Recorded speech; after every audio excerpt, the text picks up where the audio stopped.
Yun, good morning mga ka-chicks. Saturday.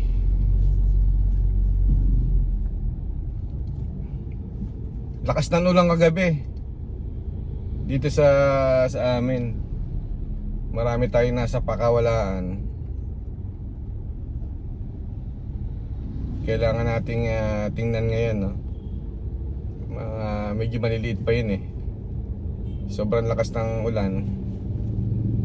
Tingnan natin kung may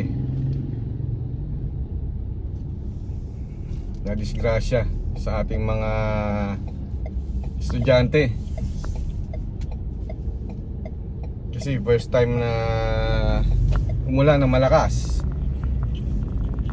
Yung mga nasa pakawalaan natin, nasa range natin, nakahapon na yun kung saan saan. Hindi, wala na sila sa kulungan. So titingnan natin, no? Baka merong nadali ng malakas na ulan. Papunta na tayo sa farm. Mga 5 minutes nandun na tayo. So update ko kayo. Shoutout sa ating mga kababayan sa mga OFW, especially dyan sa Middle East. Medyo merong bombahang nagaganap dyan, no? Merong maliit na gera dyan. So ingat tayo mga kababayan, mga kapatid, mga kasabong.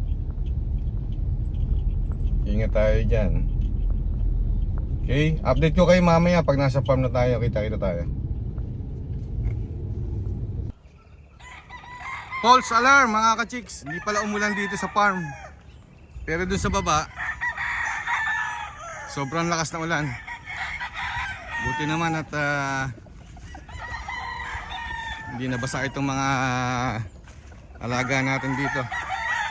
Anyway, tingnan natin ano sitwasyon. Ito yung mga local banded natin na nasa range na nilipat. Tingnan natin yung kalagayan nila ngayon. Ayun, oh, malaki na.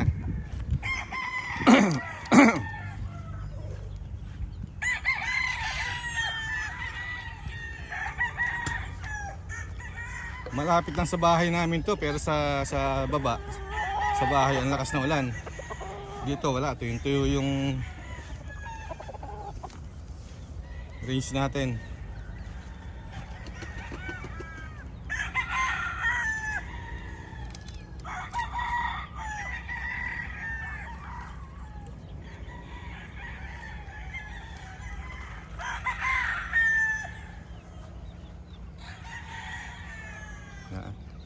Okay naman.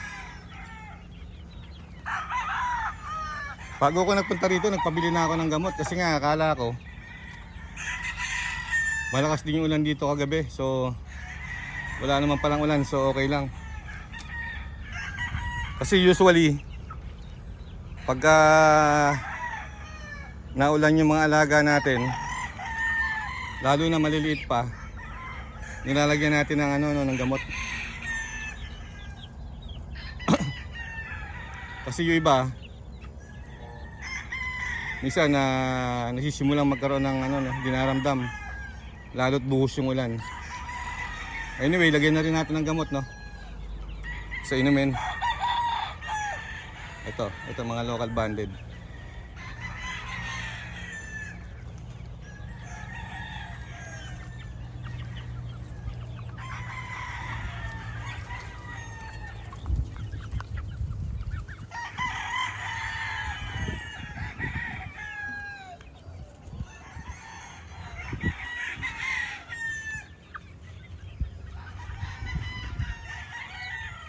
Ayos. So hindi ka mainit. Malalaki na rin to. Local banded, born December, January.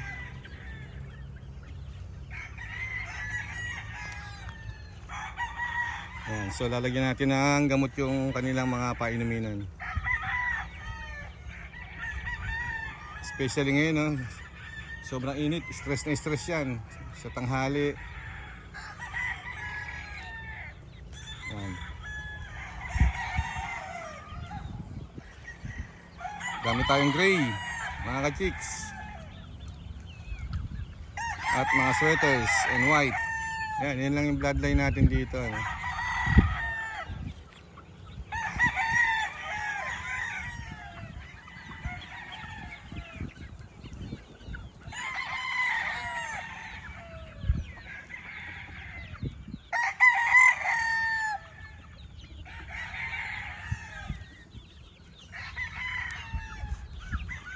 Mga sweaters natin, oh. Ganda.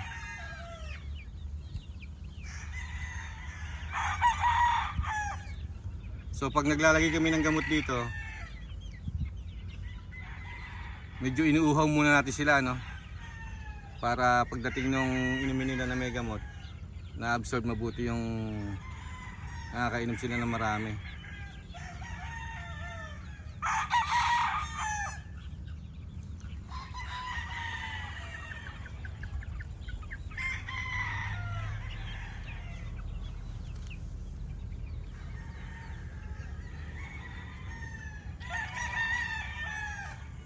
Takbuhan lang ng takbuhan. So mas maganda talaga medyo malawag yung ating pakawalaan.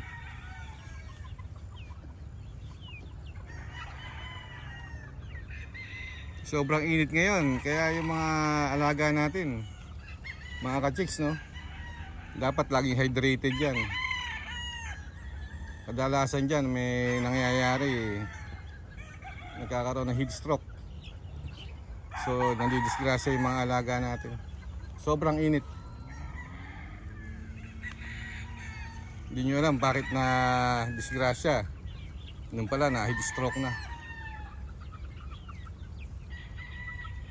Ayan, ang ganda ng green natin.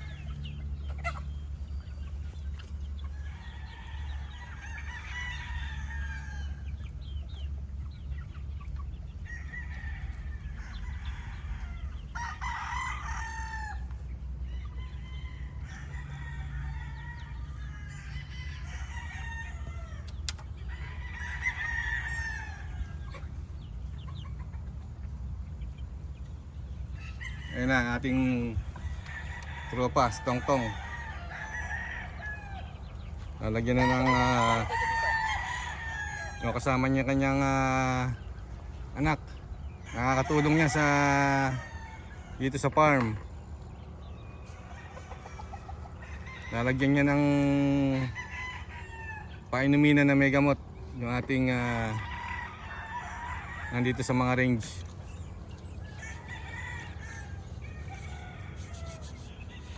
Yan, ito yung sipag ni Tongtong. Nililinis pa niya yung ating painuminan dito.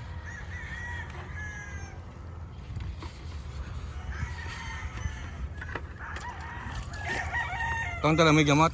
Oo. Yan.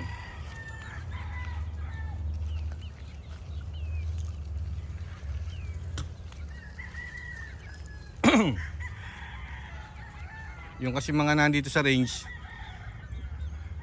especially ngayon sobrang init, hindi natin alam, meron ng mga nilalagnat, may mga sinisipo na. So medyo may na-stress na. So maganda rin yung kahit wala pang sakit, nilagyan natin ng gamot ng ating painuminan. Sa normal day, nilalagyan natin naman ng vitamins to, no? Nilalagyan natin ng vitamins. Salit-salit, vitamins. Tapos plain water. Para nape-prevent yung nasisimulang kung may nararamdaman man sila, no? Yan.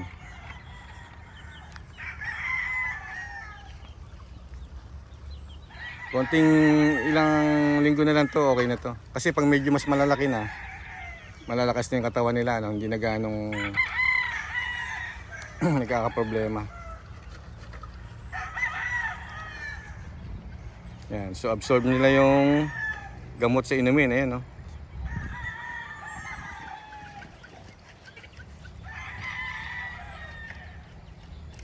Kailangan maraming painuminan mga ka-chicks, no? Depende sa bilang ng alaga nyo. Baka minsan kinukulang na yung tubig.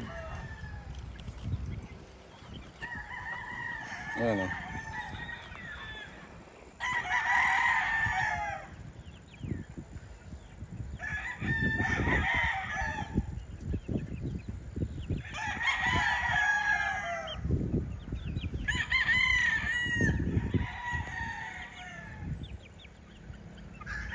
So at least meron tayong prevention, no, ng mga kung ano man na maaaring sakit nila, no. Pero ito wala namang sakit to, nagpe-prevent lang tayo. Kala ko kasi malakas yung ulan dito kagabi. Dahil dun sa lugar namin napakalakas ang buhos. So kaya nagpabili ako bago pumunta rito, nagpabili ako ng gamot. So hindi naman pala umulan, pero yan, bili pa rin natin ng gamot, no. Gamot, vitamins. Yan. So sisiinom ngayon yan. Ayan, oh. Pasok na pasok yung gamot niyan. Tanggal stress, tanggal kung ano man na nagsisimulang kung may lagnat man sila, nagsisimula yung sipon, tanggal yan.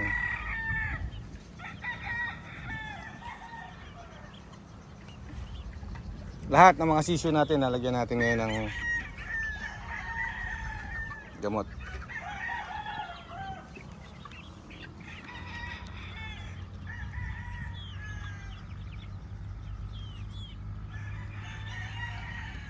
Di baling gumastos tayo. Importante, healthy yung ating mga alaga. Hindi babagsak yung katawan.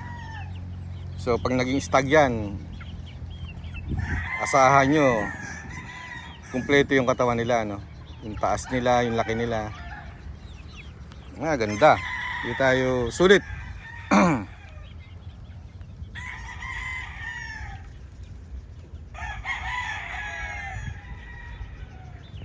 Sulit sa gastos.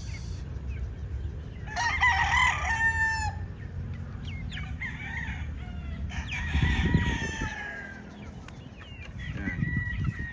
So marami tayong painuminan dito. Pati doon sa kabila, sa mga early bird natin, puntahan natin mga ka-chicks. Ito medyo ano na to. Itong early bird natin malapit na to.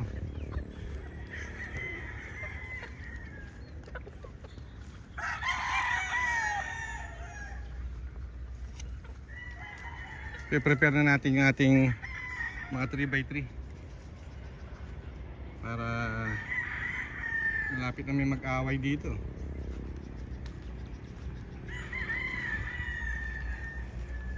Next day papaliguan ulit natin sila.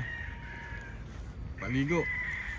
Tapos yung mga local banded natin pupurgahin naman natin, no?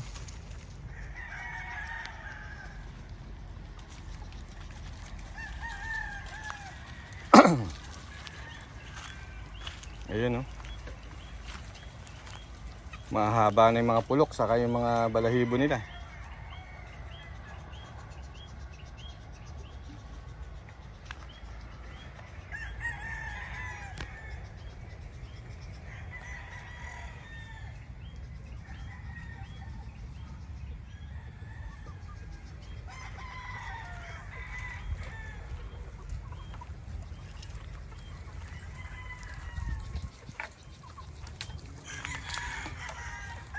Mas maganda na lagyan natin ng gamot, no? Para nawawala yung kaunting dinaramdam nila. Hindi natin alam kung may mga kanyan, may mga dinaramdam. So at least sigurado tayo na pe-prevent na natin yung mga pwede pumasok ng sakit sa kanila. Yan, malaki na.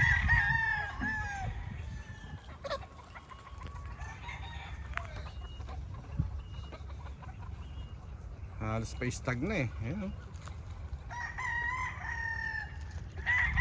Inom.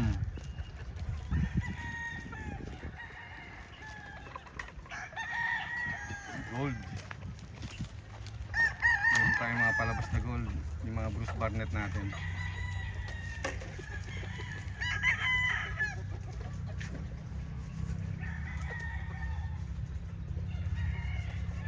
Malapit na naman yung stag season 2026. Bandang July, August. Ayan, early bird, labanan na yan. Early bird. Nakakabilib iba nating mga kasama ng mga breeder na ano. Yung early bird nila hinuhuli na. Dahil mas magulang ng konti rito. Konting-konti lang naman. Yung siguro mga early October born. Ito kasi late October, November. So medyo okay pa rin naman yung edad na yun. Yung iba kasi mga early October yon, yung mga early bird nila. Pero sobrang laki na rin mga ka-chicks.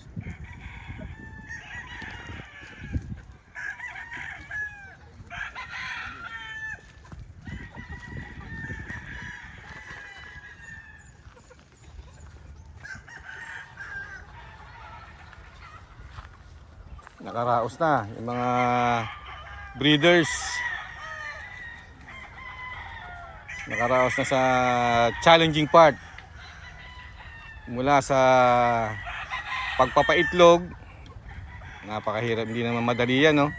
Then meron tayong maliliit na sisiw, lalong hindi madali na i-raise yung maliliit na sisiw. Pag mga ganitong edad na, okay na to. Survive na to. Ang problema lang natin yung mga kasosyo natin, no? Yun ang problema, ang challenge ngayon sa mga kasosyo natin na minsan bumibisita na hindi nagpapaalam. Yan. Pero sa mga ito, buhay na talaga, no? Mga ka-chicks, yung ganitong edad. Yan. So buti na lang hindi pala umulan dito, kasi hindi sanay sa, hindi pa nakakaranas ng matinding ulan itong mga to. Ayan. Uy, ito yung ating ano, black gray. Mga hilang, kung tawagin ng ating mga lolo, hilang. Ayan o, hilang. Ganda. Ito na mga kapatid niya, no? Sa red side, black side. Ayun, no? Marami tayong hilang. Tingnan natin, no? First time natin magpalabas ng hilang or yung python gray natin o Bermesin black. Yan. Okay, so mga ka-chicks, ayos. Maganda yung sitwasyon natin mga alaga rito. So hindi naman pala naulan, kaya wala tayong dapat problemahin. Sa ganitong kalalaki naman, kahit na medyo naulan yan, wala nang problema. Yung problema yung sa mga mas maliliit, yung nasa kabila, yung mga local banded natin. Saka doon, meron pa tayong mga local banded doon na mas maliliit pa rito, na wala nang, hindi na nakakulong, no, nakapakawala na talaga. So hindi naman naulan, kaya walang problema. Pero ano, pinainom pa rin natin na ano, nung pinabili nating gamot para sigurado tayo. Hindi naman madalas yung pagpapainom ng gamot, no. Time to time, nasa inyo yung kung gusto nyo painumin or hindi. Parang ano lang siya, pina-flushing lang natin. Tulad ng mga kinukondisyon natin, pina-flushing natin, no? Saka pinupurga, pinapaliguan. Ganon din tong mga alaga natin dito na mga nagsisilaki. Ayan, no? Kita nyo naman, magaganda naman. Maayos yung katawan. Maganda magsikilos, malalakas kumain. Yan ang, kasi mapapasin nyo yung ibang nag-aalaga ng hindi karamihan. Marami nagme-message sa akin, minsan hindi kumakain ng malakas, o minsan parang maliit, ganyan. So dapat talaga nakatutok. Para sigurado na kita nyo, lalaki oh. Lalaki niya mga ka-chicks. Lalo sa personal, ang lalaki. Kala mo medyo mga tangkaro. Pero pag nag-i-stag yan, mas, sa mga ganitong age no, mas maganda yung mataas sila, matangkad, yung mahaba yung bias. Pag nag-i-stag yan, medyo mas maganda yung station nila. Tama-tama, hindi siya matangkad na sobrang tangkaro. Pero yung mapapansin mo medyo may hindi mahaba yung bias. Pag nag-i-stag yun, nasa medium station lang yun, medyo maliit. So sa ganitong edad, maganda pa dyan yung parang matatangkad sila. Pero sabi nga ni idol natin no, na si Lance, hindi naman basketball yan no. Si Lance parang mga mas prefer niya yung hindi katangkaran no. So kanya-kanyang preference yan no. Anyway, yan, ganda. So ayos no. Ayos yung pasyal natin dito sa farm. Medyo hindi na tayo namumblema. So every now and then nagbibisit tayo dito para siguraduhin no, na lumalaking maayos itong mga alaga natin at walang mga mortality na hindi naman maiiwasan yun no. Pero as much as possible, bisitahin natin, tingnan natin mabuti para sigurado tayo na hindi sayang yung ginagastos natin at pagod ng mga tauhan natin dito. Okay, so ganun lang no mga ka-chicks, in-update ko lang kayo, kala ko kasi naulan. Anyway, kita-kita tayo sa susunod na video. Paki-like, share, and sa mga hindi pa subscriber na ating maliit na YouTube channel, subscribe na kayo. Shoutout sa mga solid subscriber natin dyan. Hindi ko na kayo maisa-isa. Minsan naglista ako, hindi ko naman para sa shoutout, di ba sa susunod no, didista ko talaga lahat yung mga shoutout natin. Okay, mabuhay po tayong lahat. Ayun, naghihintay pala si The Professional doon no. Okay, see you at my next video. Mabuhay po tayong lahat. Bye bye, thumbs up syempre.